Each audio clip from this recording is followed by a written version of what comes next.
Graça e paz, amados irmãos. Chegamos ao capítulo 11 do livro Pastores da Família. Como temos visto, esse livro é dividido em 5 partes. E o capítulo 11 é o segundo dos 3 capítulos que formam a parte 4 do livro, cujo tema é Instrução e Disciplina dos Filhos. O capítulo 11 tem como tema Disciplina Formativa.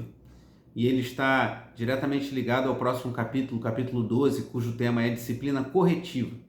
Então, como é o tema geral dessa parte 4, Instrução e Disciplina dos Filhos, nesses 2 capítulos, o autor, Voddie Baucham Jr., fala sobre a importância de criarmos nossos filhos, como diz o texto bíblico, na disciplina, na admoestação do Senhor.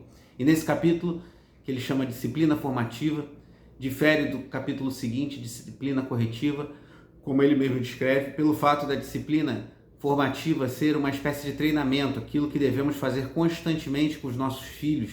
É uma instrução constante, são aspectos, são características que devem estar constantemente no nosso cuidado, na instrução e disciplina dos nossos filhos. Essa é a disciplina formativa que vamos ver nesse capítulo 11. E no próximo capítulo 12, disciplina corretiva, é o que deve ser feito quando os filhos desobedecem, quando os filhos não obedecem aos mandamentos do Senhor, quando desobedecem aos pais, como devemos agir, é isso que veremos no próximo capítulo.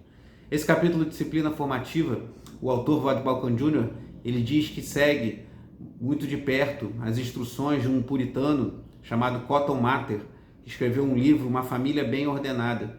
E esse puritano, que teve muita influência na sua época, ele traz ensinamentos muito preciosos, e o autor do livro que estamos estudando, Pastores da Família, Voddie Baucham Jr., ele pega 6 instruções desse puritano Cotton Mather e traz para a gente. Nós vamos vê-las aqui brevemente a partir de agora.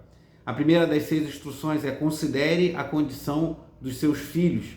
E ele diz assim: não há nada mais real ou com mais consequências que o fato de nossos filhos serem almas imortais que um dia precisam estar na presença de Deus. E ele faz uma reflexão importante na página 162. Quando olha nos olhos do seu filho, você vê primeiramente um futuro médico, advogado ou um atacante? Ou você vê uma pessoa que passará a eternidade no céu ou no inferno?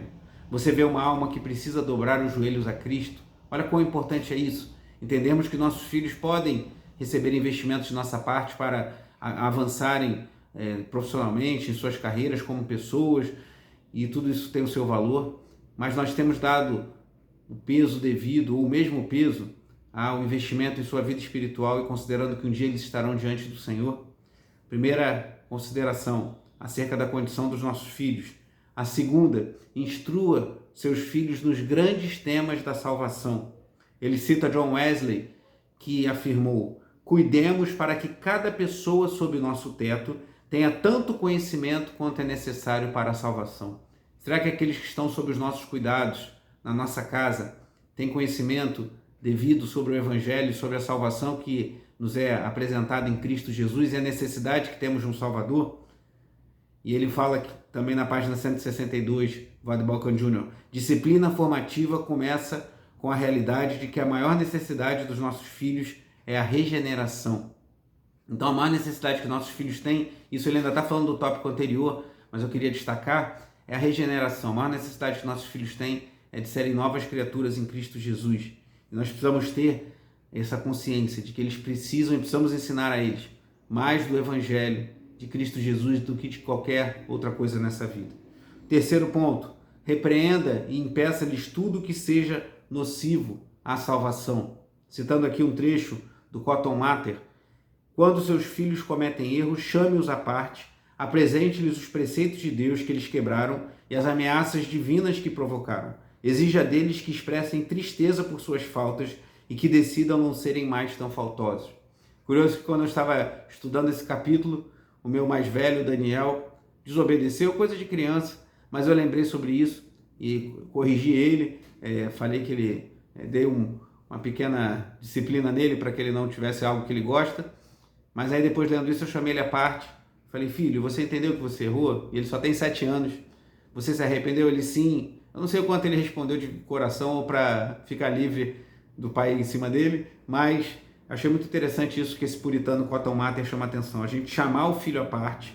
Eu fiz isso, trouxe o Daniel e conversei com ele em particular, apresentar os preceitos de Deus que ele quebrou. Eu falei para ele, para o Daniel, que a Bíblia fala que nós devemos honrar pai e mãe. Existem muitos textos que nós podemos usar que mostram o castigo de Deus sobre o pecado.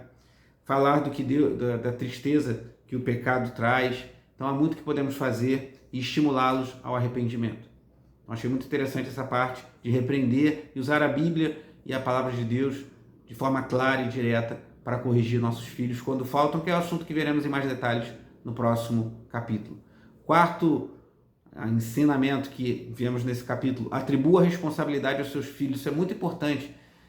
Vivemos uma geração em que os pais muitas vezes mimam os filhos, querem proteger, privar os filhos de muitas coisas, mas nós devemos atribuir responsabilidades aos filhos, e isso de forma em geral, no cuidado com a casa, na arrumação de uma cama, às vezes um pequeno auxílio numa compra no mercado, dependendo da idade da criança, e junto contigo começar a ter noção de valores. Mas especialmente o autor fala aqui, e citando novamente o puritano Cotton Mather: pais, atribuam a seus filhos responsabilidade de exercitar a salvação. E ele fala de, por exemplo, trazemos responsabilidade aos nossos filhos no que tange às Escrituras. E ele faz um exemplo interessante. Ele fala: existem ditos populares que têm alguma sabedoria. Por exemplo, mais vale um pássaro na mão do que dois voando. Mas ao invés de usar constantemente esses ditos, use a palavra de Deus, que além de ter sabedoria, é o poder de Deus para a salvação. Então use as Escrituras, estimule seus filhos, dê responsabilidades a eles no que tange a Bíblia, lerem a Bíblia, conhecerem a palavra. Então atribua responsabilidade aos seus filhos. E os dois últimos conselhos que encontramos nesse capítulo são de extrema importância. Falam do exemplo e da oração. Viva o quinto ensinamento, uma vida exemplar diante dos seus filhos. Ele diz assim, citando novamente o Cotton Mather: seu exemplo pode fazer muito para a salvação dos seus filhos. Suas obras terão mais efeito sobre seus filhos do que suas palavras. Então aquilo que fazemos, aquilo que falamos, nossos filhos ouvimos, mas o que fazemos é como se gritássemos aos seus ouvidos. Então fique atento ao seu exemplo, inclusive na piedade, na oração, no contato com as Escrituras. Isso é de fundamental importância para o crescimento espiritual dos nossos filhos. E por último, mas não menos importante, a sexta orientação: ore por seus filhos. E ele diz assim: ore pela salvação dos seus filhos e traga os nomes de cada um todos os dias diante do Senhor. E segue citando Cotton Mather: batalhe com o Senhor, não aceite recusas, proteste solenemente: Senhor, não te deixarei ir, a não ser que abençoes esse meu pobre filho e o faça teu. Apresente dia após dia seus filhos diante do Senhor e clame a Deus que tenha misericórdia por eles e os alcance com a salvação em Cristo Jesus. Lembro-me de Lucas 18, da parábola da viúva e do juiz iníquo. Ela ficou ali aos pés do juiz até que ele julgasse a sua causa. Lembro da parábola de Lucas 11, em que um amigo importuno vai altas horas na casa de um outro amigo pedir pão, e o amigo diz que não no primeiro momento, mas pela persistência daquele amigo, ele abre a porta e entrega os pães que ele precisava. Lucas capítulo 11. Ali é o próprio Senhor Jesus nos ensinando a importância da persistência em oração. Então persista em oração pelos seus filhos, apresente-o constantemente, presente-os diante do trono da graça. Então 6 ensinamentos: considere a condição dos seus filhos, instrua seus filhos nos grandes temas da salvação, repreenda-os e impeça-lhes tudo que seja nocivo à salvação, atribua responsabilidade a seus filhos, viva uma vida exemplar diante dos seus filhos e ore pelos seus filhos. Que Deus nos abençoe com graça, para assim nessa disciplina formativa, ou seja, nesse treinamento para os nossos filhos na piedade, possamos ter bom êxito e ter a alegria de vê-los seguindo e amando ao nosso Senhor e Salvador Jesus Cristo. Deus abençoe sua vida e sua família.